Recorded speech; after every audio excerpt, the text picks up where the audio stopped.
Straight to the Ato point. tagad pagtagad mahigala kay gahapong adlaw gisugdan ang rally mga kaigalaan sa Iglesia ni Cristo dito sa kauluhan mga sukin tigpaminaw o matod pa sa report sa kinini ang pagbana-bana no sa katawhan nga ni apil mga higala ining maong rally mga sukin tigpaminaw miabot og mga 650 ka mga tao kapin ang niapil ining maong rally. Straight to the So point. dunay mga members sa Iglesia ni Cristo mga higala nga dito og doon sad mga kaigala ay mga dili mga members sa Iglesia ni Cristo nga ni adto sab ni apil sad mahigala ni ining maong gipahigayon nga rally bato korupsyon kagahapon mga sukin tigpaminaw. Straight to the Og point. tulo ka adlaw ning maong rally mga higala no. Mao ni mga kaigalaan ang gipahigayon nga rally. Unya unsa man to day lahi tong rally dito sa kwan, lahi pa tong sa Lunita day, lahi pa tong sa EDSA o mao ra ning ubana. So kinini ang ubay-ubay ni mga tao dito mga kaigalaan dito sa Manila ni no kini maong rally mga sukin tigpaminaw og nagpagkabuntag pa di pa kay daghan anam og kadaghan pagka hapon hantod na pagkagabi mga sukin tigpaminaw nga puting bagaang tao. Straight to the point. Ang ni apil mahigala ining maong rally mahigala pag demandas gobyerno o transparency mga sukin tigpaminaw labi na ni ining panahon karon no niata karon sa panahon sa dakong pagsulay sa nasod mga sukin tigpaminaw. Straight to the point. Og alang angay matarong lang nga isip Pilipino magpakabana ta niining mga panghitabo karon sa atong palibot. Labi na mga kaigalaan kay ni ay grabing kinawatay sa kwartas katawhan. Unya kining kinawatay makamatay. Kay na pribahan na nato na mahigala atol sa Bagyong Tino. Ang resulta sa korupsyon mga sukin tigpaminaw. Grabe kayo no. Ubay-ubay ang mga tao nga nangamatay, nangaanod sa baha. Resulta mahigala ini mga flood control projects mga sukin tigpaminaw nga guba og dali mga kaigalaan. So gahapon gisusi man to sa ICI, I hope doon na ni mga higalay resulta og matod pa doon na kakulian kini mga higala matod pang mga flood control projects nga gisusi diri sa may kutkot liluan. So medyo duhani ka mga rally ang nahitabo indayken no ang mga lugar kay ako na bantayan kining usa sa Lunita man sa Iglesia ni Cristo unya doon na mga higalay didto pod sa EDSA kadtong mga nagpahigayon sad og rally no kay lain mga higala nga mga tao kadto ang United People's Initiative nga nagrally sad mahigala didto sa may EDSA. So pertin daghana ni kagahapong adlaw. Straight to the point. Karon dunay pagpadayon sa mga higala sa rally. Kaniyo pagkagabi mga sukit tigpaminaw porbidang bagaan nagig sa mga tao nga mga nagpakabana. Kinang nakita na to mahigala sa drone shot mga sukit tigpaminaw. Puting bagaan naman yun no. So ang mga tao sa laing kalibutan, mga tao sa laing mga nasod nga magtan-aw na to, makaingon yun mga higala nga angay lang pug matarong siguro nga dili magpakabuta bungol no ang administrasyon ining panawagan direkta mismo sa katawhan. Straight to the point. Kay karon mga higalang kalakiha og magsigi tagsalig sa mga politiko mura man og wa may clarix ning kalakiha. So mga tao milihok na. Ang mga tao na mahigala maoy direkta nga ni demand o accountability mga sukit tigpaminaw ining mga sad-an.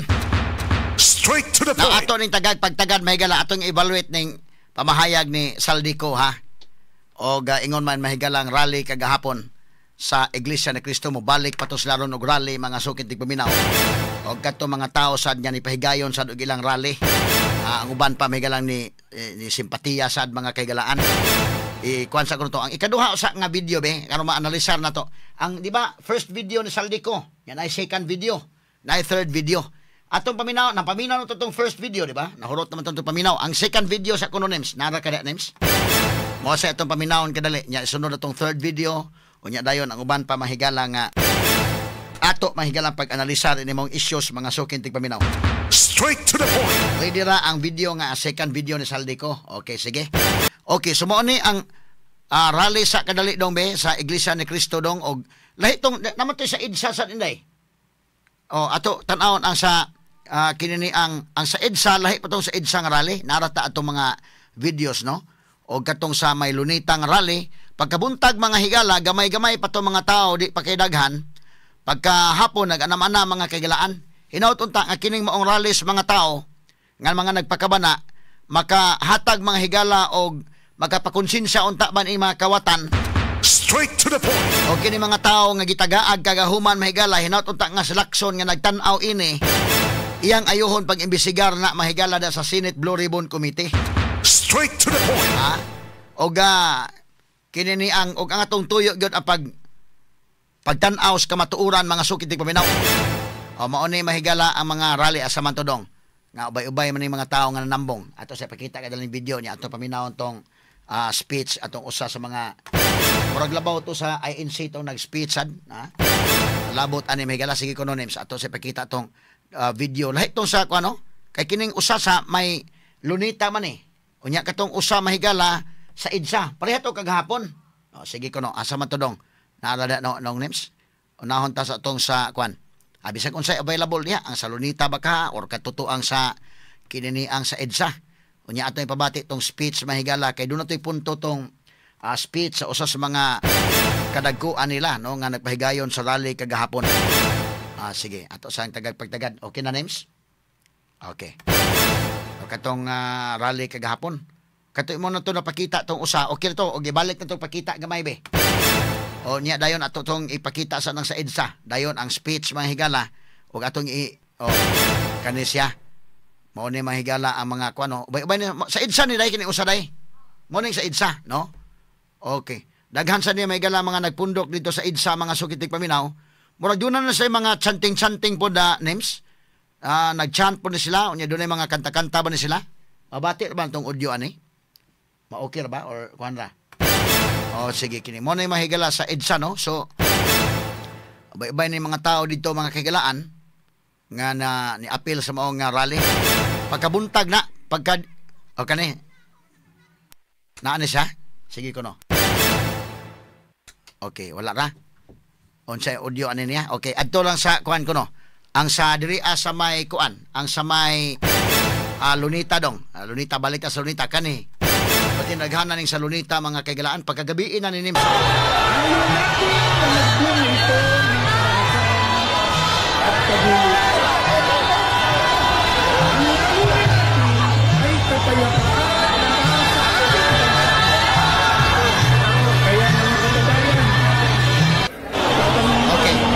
Okay, gamay na sa names.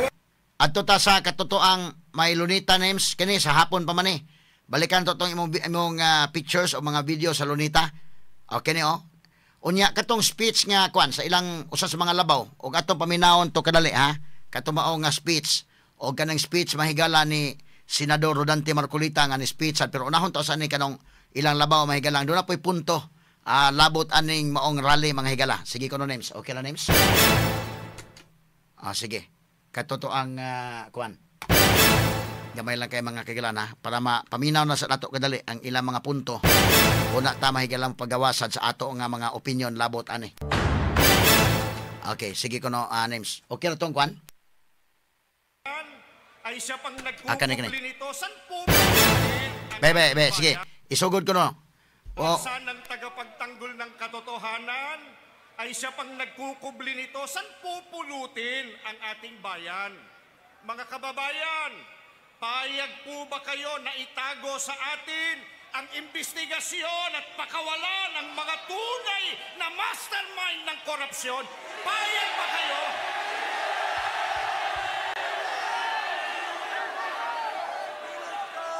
Kaya malinaw po ang ating panawagan. Malinaw po ang ating panawagan. Ang investigasyon ay dapat maging transparent at makatarungan upang mapanagot ang mga nagkasala.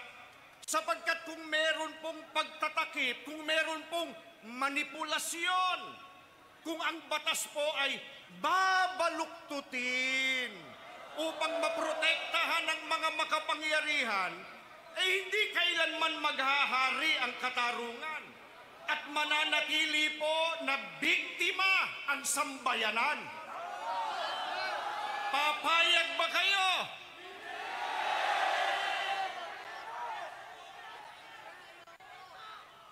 Isipin po ninyo, isipin po nating lahat, papaano natin paniniwalaan ang mga at resulta ng investigasyon kung sila-sila lang ang nagtatanungan?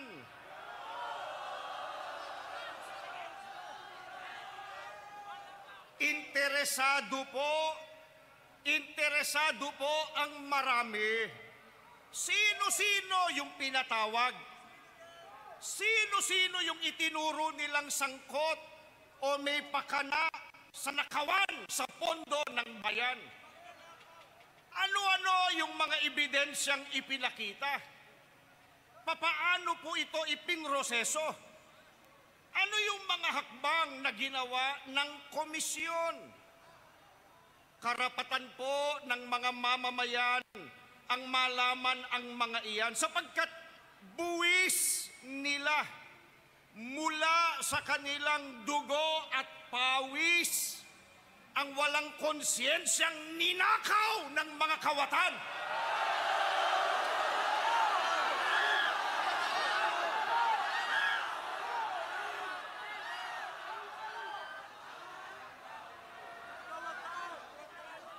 Napanood po natin kanina yung video nung mga ilang buwan ng binabaha.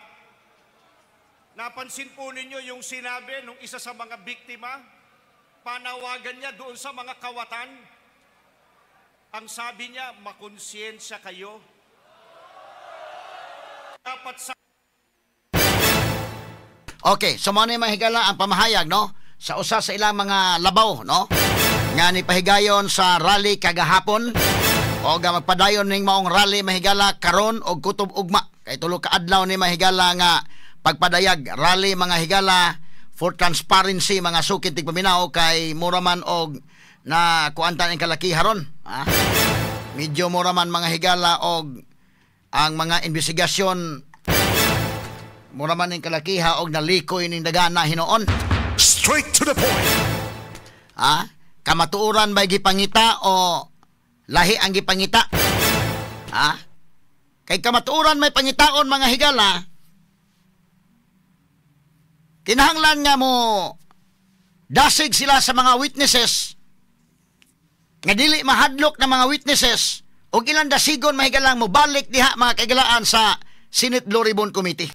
Straight to the point. Hearing. Unsa man ni napanipadayon dong? Nga kuan? Ato padayonon kuno gamay. Sa Republika ng Pilipinas!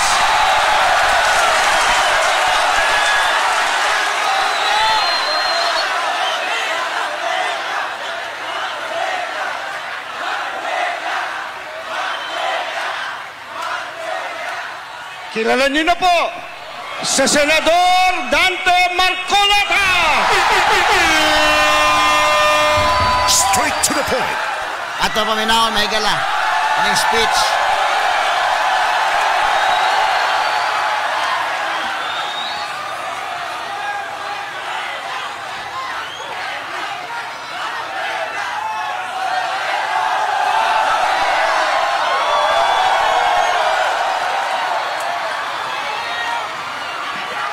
Magandang gabi po sa ating lahat, mga kapatid, mga kababayan. Okay pa po ba kayong lahat? Kayang-kaya pa po ba? Alam po ninyo, ang isang malayang pagpapahayag at maramihang pagtitipon, kagaya ng ating ginagawa ngayong gabi, ay kapwa karapatan na pinoproteksyonan ng ating saligang batas. Ang layunin ay naihayag na po ng nakaraang nakapagsalita sa atin. Tatlong bagay po ang ating hinahanap. Ang transparency, accountability, at justice. Transparency. Sa konteksto po ng ginagawa na pag-uusisa at pag-iimbestiga sa mga anomalyang paglalatag ng flood control project sa ating bansa, ito ay dapat lantad, bukas, katanggap-tanggap at makatotohanan. Hindi kagaya ng nakikita natin ngayon. Ako po ay magbibigay sa inyo ng mga ilang halimbawa. Halimbawa, nung ako po ay chairman pa ng Blue Ribbon Committee.